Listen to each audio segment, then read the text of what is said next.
This is exactly right. Sometimes the hardest part of therapy is just getting started. For real, which is why having help that's flexible, accessible, and easy to fit into your life matters. And that's exactly what Talkspace is designed for. Talkspace therapy and psychiatry is covered by most insurers, and most insured members pay a copay of $0. Part of the mission of Talkspace is to provide quality care that is accessible and affordable, whether or not you're insured. Talkspace has really made it just a kind of no-brainer to try therapy. If you're nervous about talking to someone, if you're nervous about the money, if you're nervous about leaving the house, you don't have to deal with any of that. They have covered it.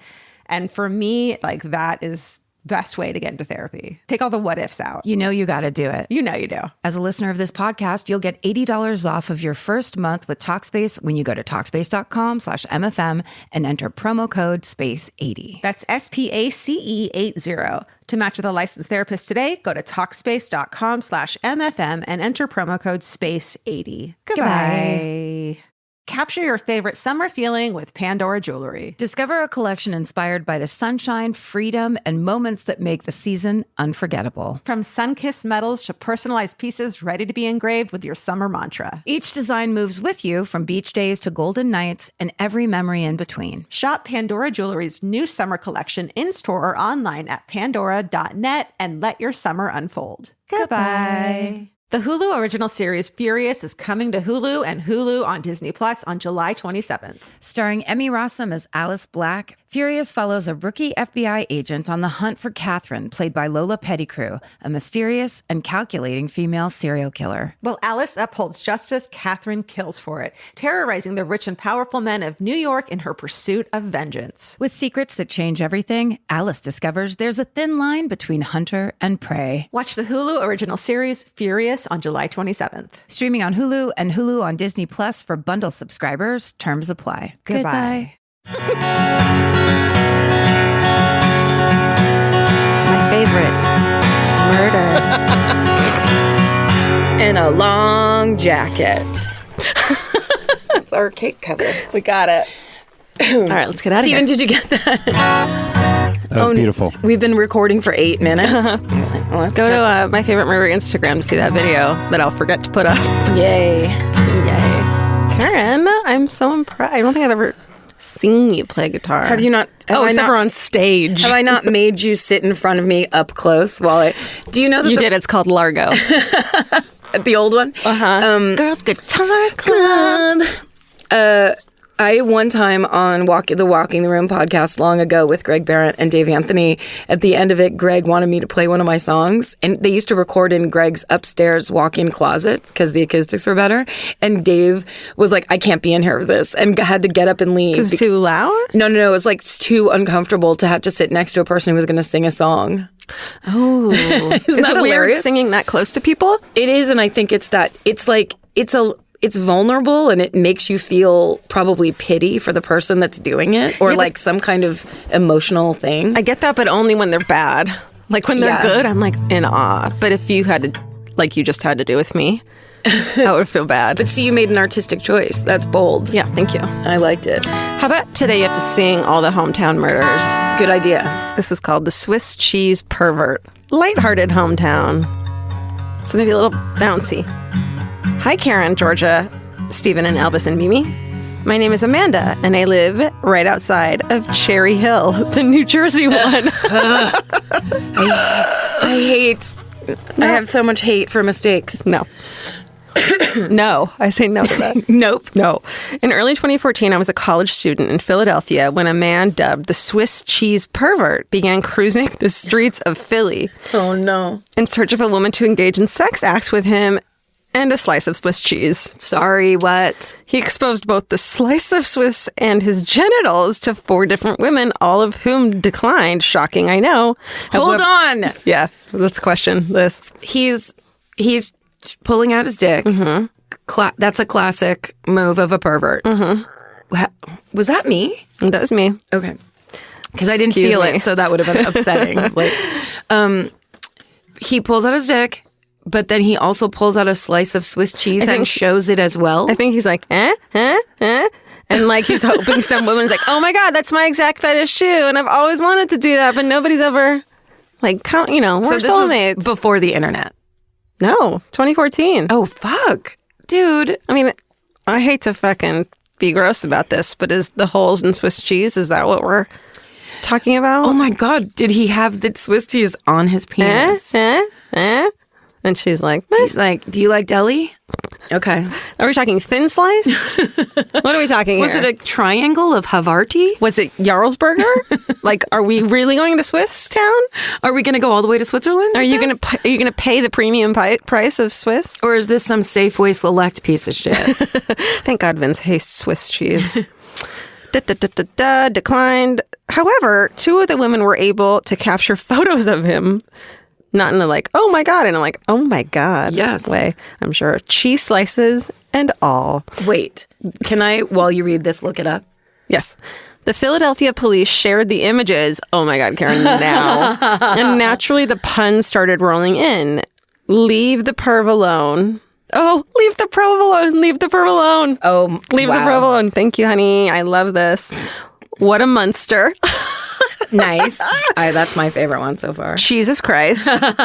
Classic. And he probably saw this and blew his brains out. BLU. Flew his brains out. Oh, yeah. That's a whole different school of cheese, though, from Swiss. I'm just Karen. saying we're not close thematically. What about, let's see, what do we got here? Gouda. That's a Gouda looking. Your dick looks pretty Gouda from here. Something like that. There she is. Can you? Can I see that? Can you Oh my see God. it? He's sitting in a car. It's so good. He's sitting in a car. He's sitting in a car with a shirt on, but his pants off. He's dangling the cheese over his dock. This is a very specific thing that happened to him that makes him do this today. I mean, he's not even creative enough to put his dick through the hole. No, he's just holding the cheese like it's his paperwork that says it's okay for him to show you his dick. It's almost like he's like, okay, come eat this piece of cheese. I'm going to trick you. And the women are like, I'm going to eat the piece of cheese. Oh, no, your dick is there. Yeah, like you're a Labrador retriever where you're like, oh, I love cheese. Uh-oh. There's a pill in this. And it's called your dick. It's called ya dick. Your dick? The man was identified and pled guilty to indecent exposure. He had arrests from 2006 and 2009 for similar cheese-related harassment. No. Several women came forward. I should have read this last. Several women came forward. I get why Stephen wrote lighthearted, because he's like, read this last so you're not all depressed. Oh, yeah. Oops. As was our absolute demand last week. Then, Stephen, you shouldn't have put it on top. I'm just saying. I'm sorry. I'll read it again at the end. Contact him. Okay, several women came forward that had contact with him on dating websites where he would message them similar propositions, sometimes going into detail about the various types of cheese he has masturbated with, and his conclusion that Swiss was the best because of the texture and the holes. Can we please get to the holes? Hopefully the Swiss cheese pervert either learned his lesson or found a lady friend who loves Swiss as much as he does. Neither of those things happened. Nope. I guarantee it. Yep. Stay safe out there, friends. And remember that cheese is the adult version of candy. Don't accept any from strangers, especially if they have their junk out. Love, Amanda. P.S. Your show in Glenside was amazing. I'm still laughing about the 911 cow. Oh, yeah. Oh, yeah. Someone already made a drawing of the 911 cow. The Amish Did you see 911 it? cow. Yeah. We'll eventually put Glenside out because that was, I think, one of our favorite live shows. Oh, my God. The Swiss cheese pervert is now I'd say in my top 3. Yeah. I love knowing that exists. I love seeing a picture of a man sitting in his car. Here's the indignity of it all, which I feel like people maybe they don't think through of, what would this picture look like? What does this look like to the person I'm presenting it to? This is the digital age. Yeah. And so you need to be, at least throw some duck lips out there if you're going to do all the rest of it. But it's just also that slice of Swiss cheese was huge. It was huge. It was really large. Yep. Couldn't say the same for his dick, except I wouldn't know because there was a giant star over it. Thank God. It was like a world star right over that penis. I guess you don't want to think about dick and cheese in the same thing. Dick and cheese. Yeah, anyways. I mean, it's unpleasant for sure. Yeah. Also, he has kind of a gut, which almost says like, maybe I should get off dairy. Right. You know, maybe there's something going on. Maybe he's lactose intolerant. What if he's just like helpless to it? He's just like, these are the things I have to have. I mean... cares? I get it. I'm obsessed with cheese. I love cheese. I get it. You know how I am around a cheese plate. You're kind of a cheese pervert yourself. I am a cheese pervert. So when my allergist recently told me I had to lay off it, I almost punched him in the face. But then he was like, okay, only cow milk. Like he knew I couldn't do it. Oh, well, I love goat cheese. That's not the worst news in the world. Goat's cheese. What else is there? Buffalo cheese. Velveeta. That's not cheese. You're right. You can go right to that. That's fair. With the dairy restriction. Okay. There's no subject line on this one. But hey, guys. I was backpacking through Thailand last month and met a German tourist who shared a story with me that I thought you'd appreciate. My new German friend was out swimming one day in Koi Phi Phi. That's a full guess. Sure. Or Koi Phi Phi. Oy vey. Cover all your bases. This is an island on the south end of Thailand. Somewhat later in the evening, suddenly a lady on the beach started shouting about a person floating out in the water that appeared to be drowning. This person was floating just past the buoy line, indicating the end of the designated swim zone. I guess my new German friend had some previous lifeguarding experience and decided to be the hero and swim out to rescue him. When he finally reached the person in the water, he realized that they were blue. Yes, blue. And had a large gouge out of their forehead. Oh my God. The person he had swum out to save was actually a corpse and appeared to have been dead for some time. Oh my God. The German guy dragged the body into shore. Upon further inspection of the corpse, realized he knew the guy. No. Yes, this man was on one of his tour groups only 2 days earlier.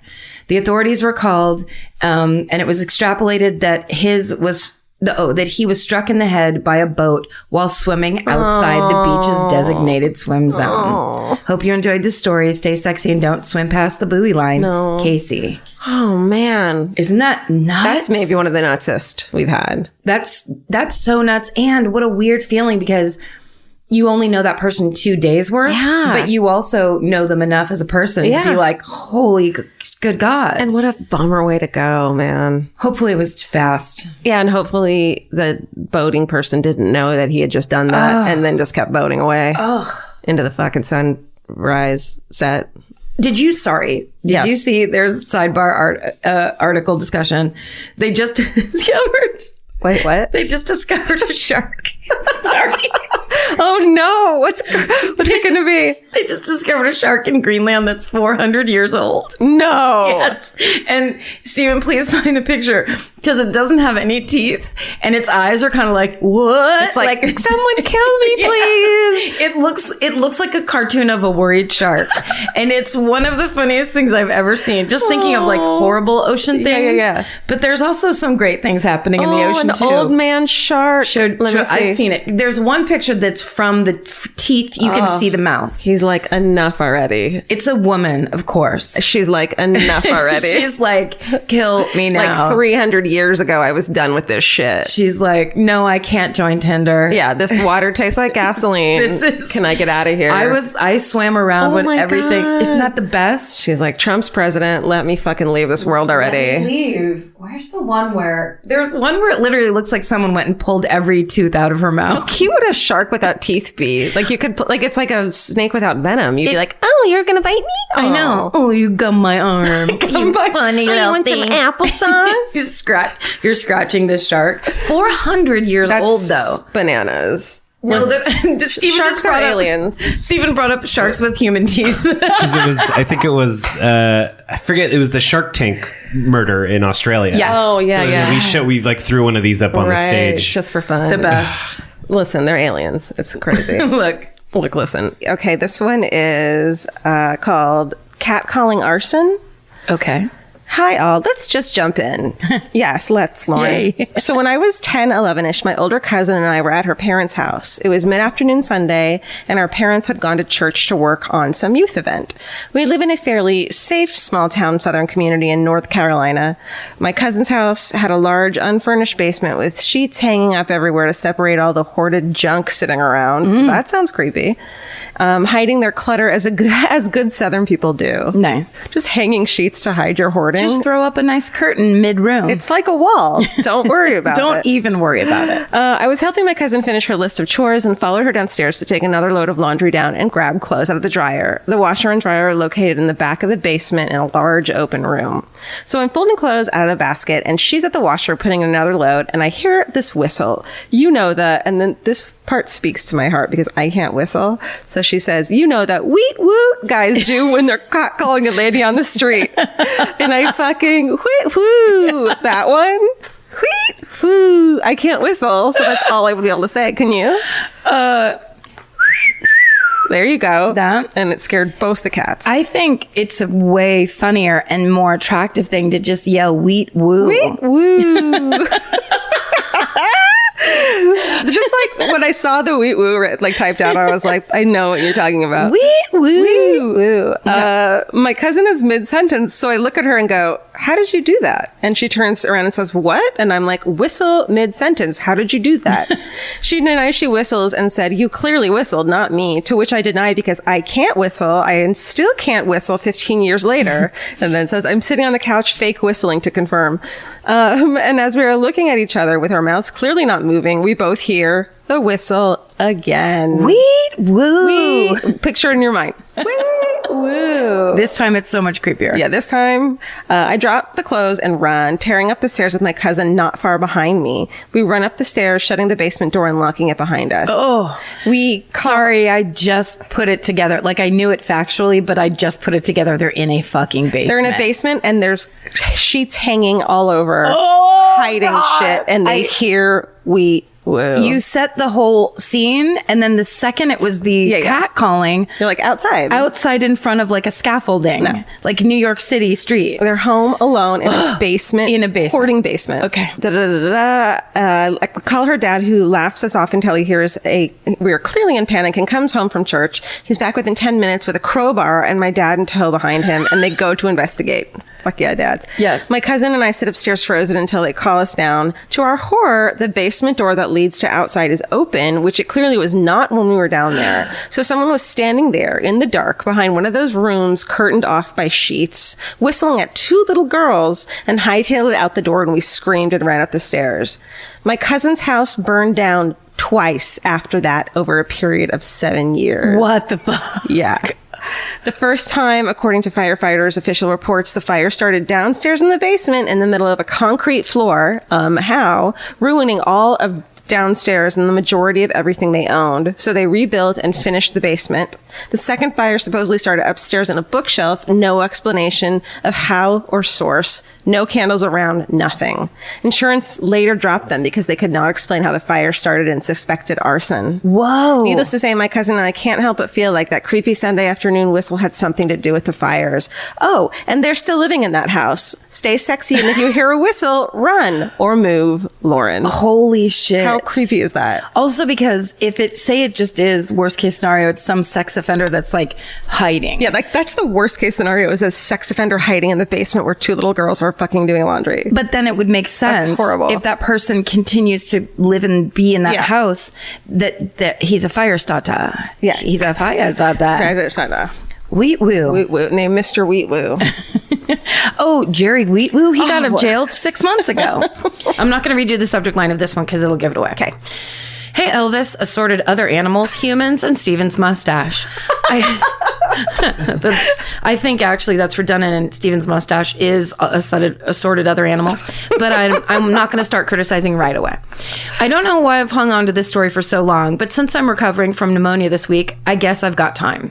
Anyway, about 35 years ago, I went to the Oakland Zoo with my parents, who probably had no business being parents, to be honest. Wow. I was only 5 or 6, so I don't remember anything about this trip except this. The zoo had a baby hippo named Muggs because he was sponsored. No. What? Sorry. Because he was sponsored by Mug Root Beer. Oh my god, that's the cutest thing I've ever heard. Why did they name him Root Beer? It's the most uncreative thing. You're just like, what are you? Mugs for Mug Root Beer. Okay. Luckily, it wasn't named A&W, because that would have been confusing and hard for the children. All right. Oh, parentheses. I would love if anybody could confirm that they had a baby hippo named Muggs, but I swear I'm not making this up. Okay, close Instagram parentheses. comments. Yeah. Check it. Someone will answer that for you. Somebody might even have pictures. That's right. Because that's what I was looking up before we started. I was trying to make sure there's the Oakland Zoo, but then there's also a place in Oakland called Children's Fairyland. Oh. That is, I think, 60 years old. Wow. And I couldn't remember if those two things were connected, because I don't think I've ever been to the Oakland Zoo, but we went to Children's Fairyland many times. Sounds so fun. It is the best fucking place. My sister recently went there with her class and sent me pictures, and all the stuff's the same. Oh my God. Because it's not brand. Yeah. So it's just like, there's one thing where there's a whale's mouth open, and then you walk into the whale's mouth to get to one of the, like, to the show area or whatever. I don't remember. I'm into it. Okay. And there's a water fountain that you stick your head into a hippo's mouth to drink water. That's so cute. And that's what made me think of it. Maybe his name is Muggs. Maybe there's root beer. It's root beer. It's a root beer fountain. That'd be amazing if all water fountains at like children's places like that were just high fructose fucking corn syrup. soda. It's just a bunch of tang coming out of a hippopotamus's mouth. Okay. Anyway, of course there were signs that said something like, do not put arms and legs over the railing of the hippo pen. So of course, what does my dad do? But put me right on the railing with my legs dangling over. God. I guess nobody knew how dangerous hippos were back then.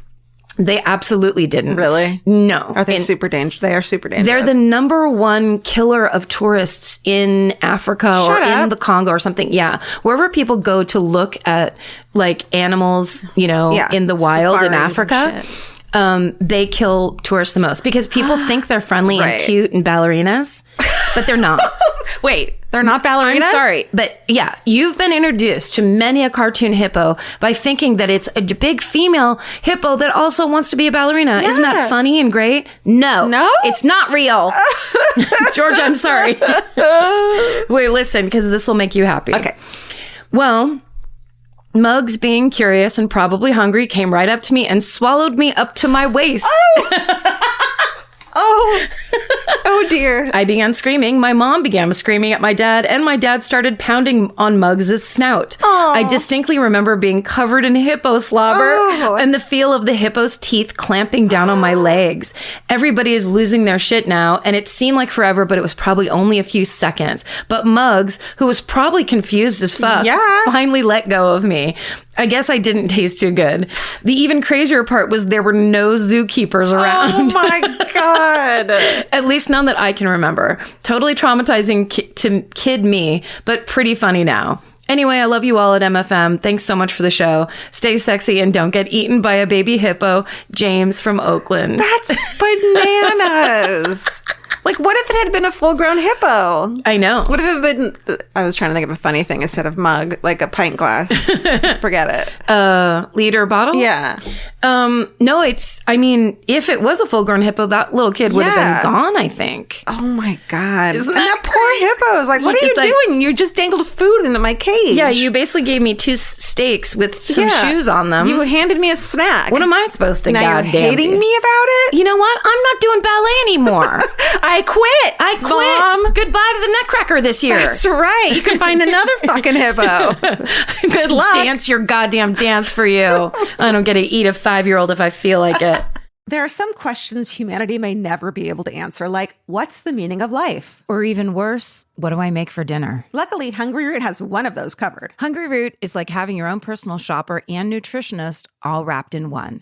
They'll take care of the weekly grocery shopping and recommend groceries and meals tailored to you. Imagine a world where shopping, planning, and cooking food is simple and stress-free. That's a reality with Hungry Root. Once you tell them about your goals and preferences, they fill your cart with personalized recommendations. And those recommendations get smarter as Hungry Root learns more about what you did or didn't like. Most of Hungry Root's recipes can be made in just 15 minutes or less. I complain about dinner and cooking and that kind of stuff constantly, and Hungry Root provides exactly the thing I'm complaining about's solution. Like, they make a zesty chicken avocado sweet potato bowl that is exactly what I want at the end of the day, but would never, ever take the time to make.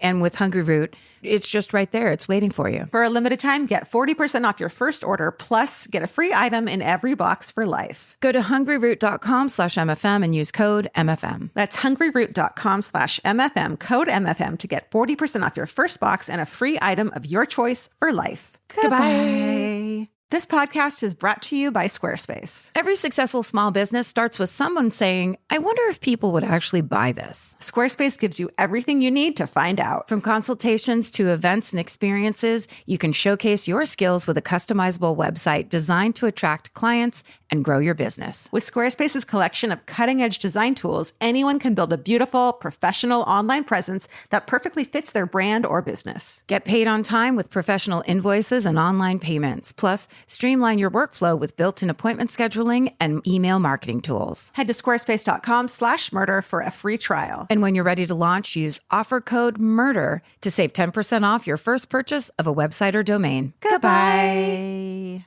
You know your favorite summer clothes by what actually makes it into your suitcase. Find the outfits you'll wear all season long at Quince. Quince's 100% European linen pants, dresses, and tops are the pieces you'll reach for all summer long. They're lightweight, effortless to style, and they start at just $32. Their denim is soft and comfortable, and their organic cotton sweaters are perfect for layering when evenings get cold. Quince's beautiful 14-karat gold jewelry adds a subtle finishing touch. So I just went to Italy, and you bet I brought my 100% European linen scoop neck midi dress along with me in the color of floral waterfall, and I wore that thing all over Italy. It was like the perfect day to night. It just looked so pretty, and I felt like I looked sophisticated while still being comfortable. Make your summer wardrobe feel easier. Head to quince.com/MFM for free shipping and 365-day returns. Go to QUINCE.com/MFM for free shipping and 365-day returns. Quince.com/MFM. Goodbye. This is called My Mother's Ex-Boyfriend, the Cocaine Cowboy. Whoa. And then it says, hi. You know when you date someone and break up and run into them years later, only to be like, yikes, I really dodged a bullet there? Mm-hmm. That happened to my mom, except she saw him in a newspaper and he was dead. Oh, no. A few months ago, she told me about an ex of hers, Andrew Carter Thornton II, definitely bound to end up as some kind of criminal with that name. They were introduced by a mutual friend and started dating. He was dashing, charming, well-educated, successful, worked for the DEA. And took her to great restaurants. That's all I fucking need. That's my only one. Say no more. Yeah. Ask no questions. Exactly. Things were going well, but then the restaurants became seedier and seedier. He started flaking a lot, and his stories never really seemed to check out. When she asked what the deal was with that shit, he said he was undercover for the DEA and couldn't be seen out or would blow his cover. That's a great story. She didn't buy it and said, bye, girl, to his shady ass. A few years later, in 1985, she saw a headline in the newspaper, and then in parentheses it says, above the fold, quote, she likes to say, wow. Meaning it's like front page report. That's big news. Yeah. That read, quote, cocaine and a dead bear. Her boy, Andrew, had jumped from his drug smuggling plane. His first parachute hadn't opened for a mysterious and perhaps nefarious reason. We'll never really know. His second clearly hadn't done the job, and he was found dead in a Knoxville, Tennessee driveway. His crash landing earned him the title of Cocaine Cowboy. Wow. According to the articles I read and lifted from, he was found wearing a bulletproof vest and Gucci loafers. Carrying a Browning 9mm automatic pistol, a .22 caliber Derringer, ammunition, night vision goggles, books with names and codes, thousands of dollars in cash, and 6 Cougarans, and then all caps, treasure! But only 6? Yeah. I mean, like that's why you fell from the fucking ground. Those things are heavy, right?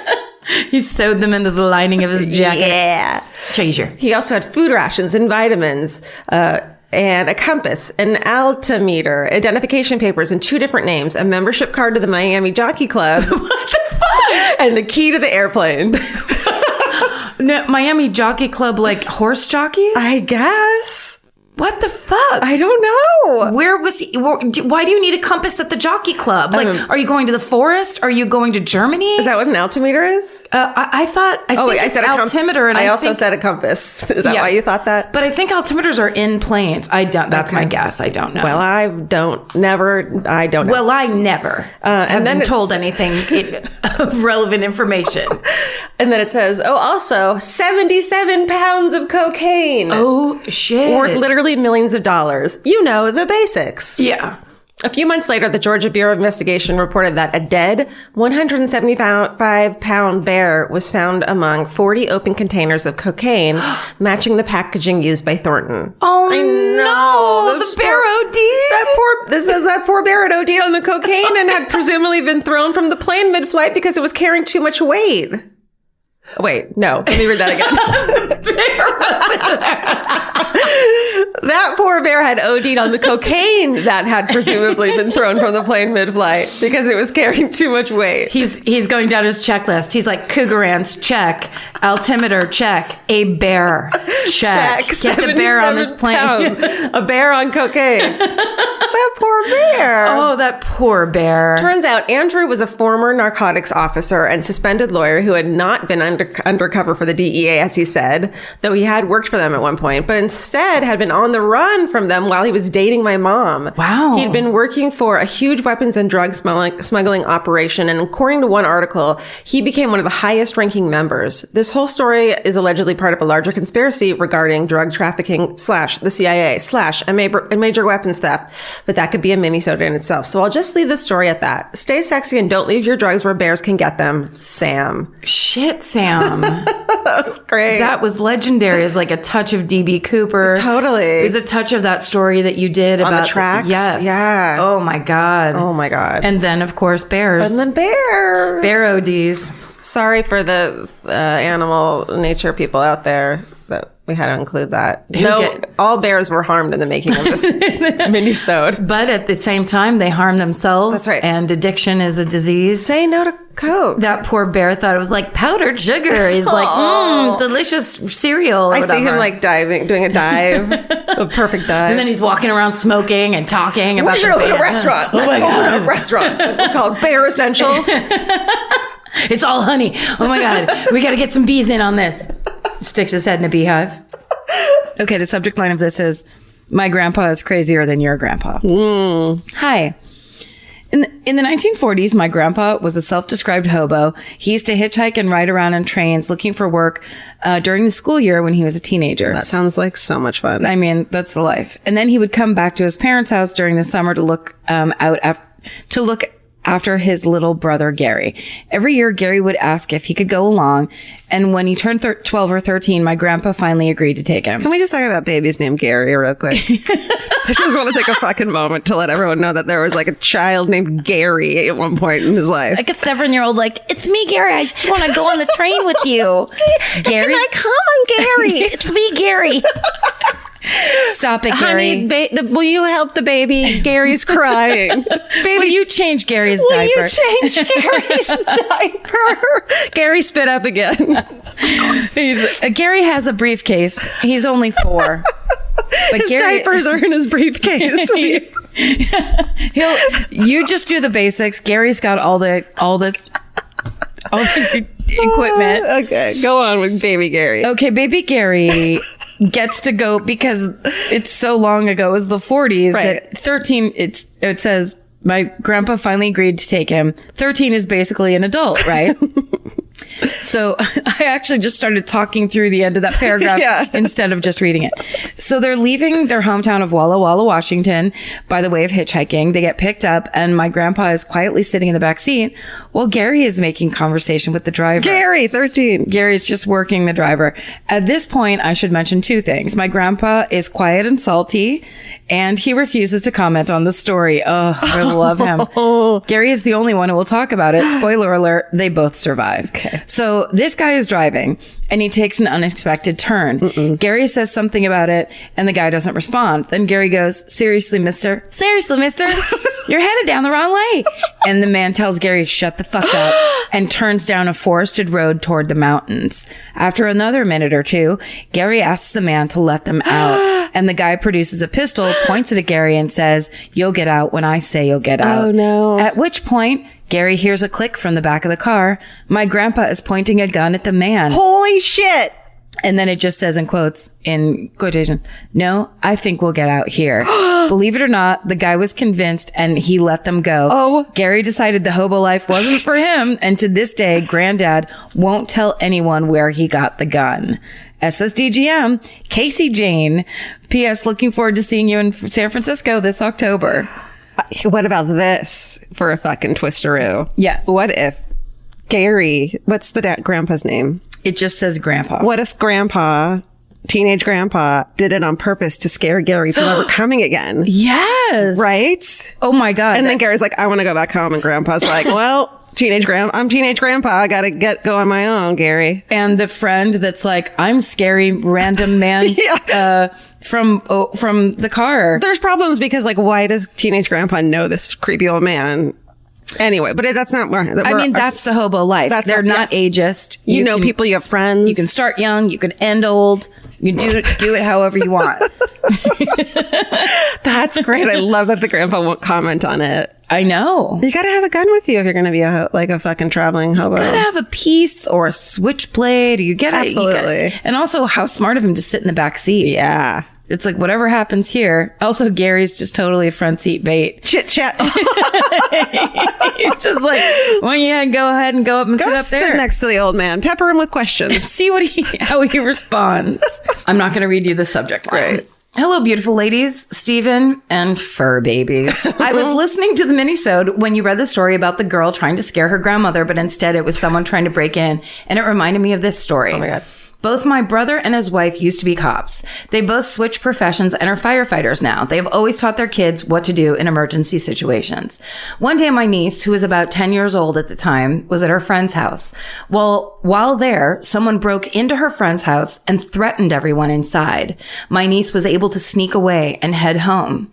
But instead of calling for help, she grabbed my brother's gun, loaded it, and went back to her friend's house. What? They lived next door. She walked in, aimed the gun at the man, and told him to get out of the house. Luckily, this was enough to scare away the man, and he left without harming anyone. Holy shit. 10 years old. Needless to say, my brother and his wife were both proud and horrified when they found out what happened. And needless to say, they moved their guns to a different location, locked them up, and had a long chat with their kids about the correct way to handle a situation. Yeah, they were like that. telling them about how to defend yourself, but didn't start with number one, call the police. Yes, you're not the police. You're 10. You're in fourth grade, and you don't have to take this on. This is for adults. Not yours. Yeah. Although you did. And therefore, you're the most badass 10-year-old of all time. That's right. And I will never stop smiling because I've heard your story. Stay sexy and teach your kids to call 911 instead of taking on a burglar by yourself. Sherry. Amazing. I love that 10-year-old girl. Maybe I'm sorry. Have one kid. Just one. Maybe I'll have one 10-year-old. I'll just have a 10-year-old. I picture this little girl. This is when I first read this and I could not stop giggling. I pictured that it's like a terrible home invasion scene.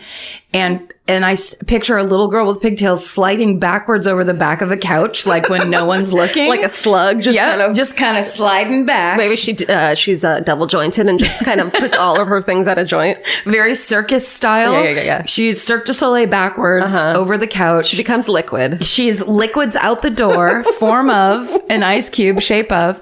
But then it's pigtails kicking the door in with the gun going, get out of this motherfucking house. She's got braces. Please, motherfucker. Please, motherfucker. That she takes out a retainer so she can say it really clearly. Oh, I just love it. Amen. Children do not touch guns. Don't lock up your guns, everyone. Everybody, don't your child. Lock your guns. Children never touch guns. It's not, don't touch guns. We don't think it's cool. Also, don't listen to this podcast if you're a child. Get the fuck what out of here. What are you doing? 10?